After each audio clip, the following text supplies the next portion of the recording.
Hello, and welcome to School Health Presents Talkin Tech with Dr. Ray.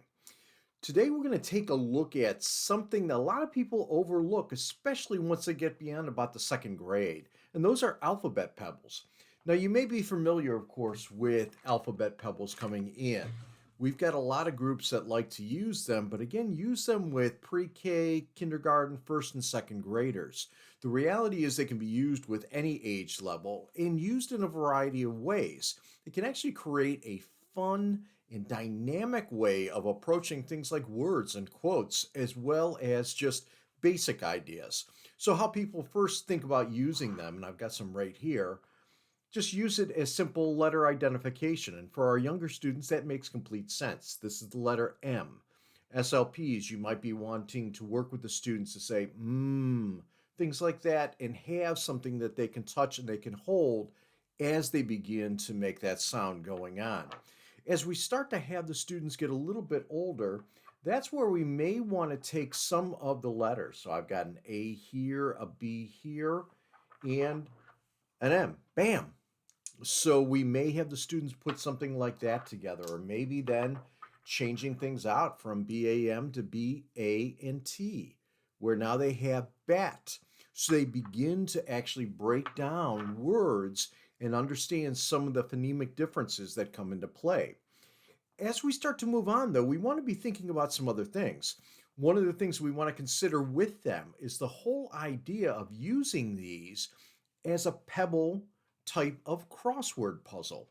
What do I mean by that? Well, have these come out almost like you're playing dominoes or you're playing Scrabble, but you're doing it in such a way that the students are actually following clues and trying to put the letters together.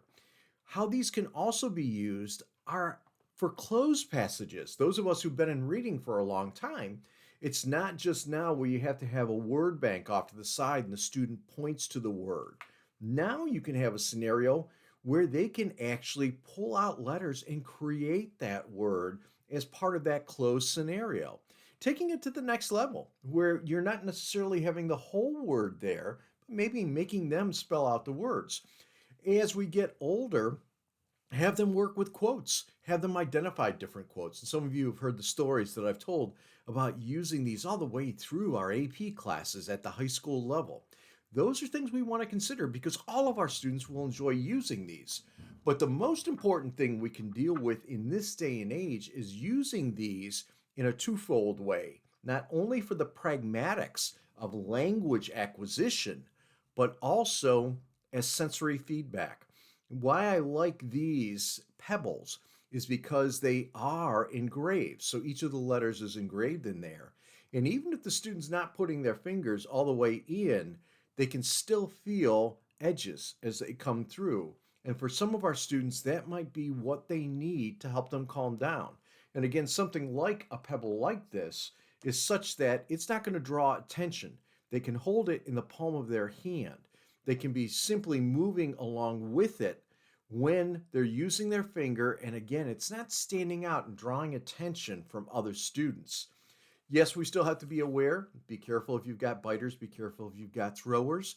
But the idea behind this is start taking some of the things we might be using on a regular basis, think about them in a different way, and think about how they might support our students and their mental health along the way when it comes to also being a sensory object. This is Dr. Ray. I'm so glad you joined us today, and I look forward to seeing all of you somewhere down the road.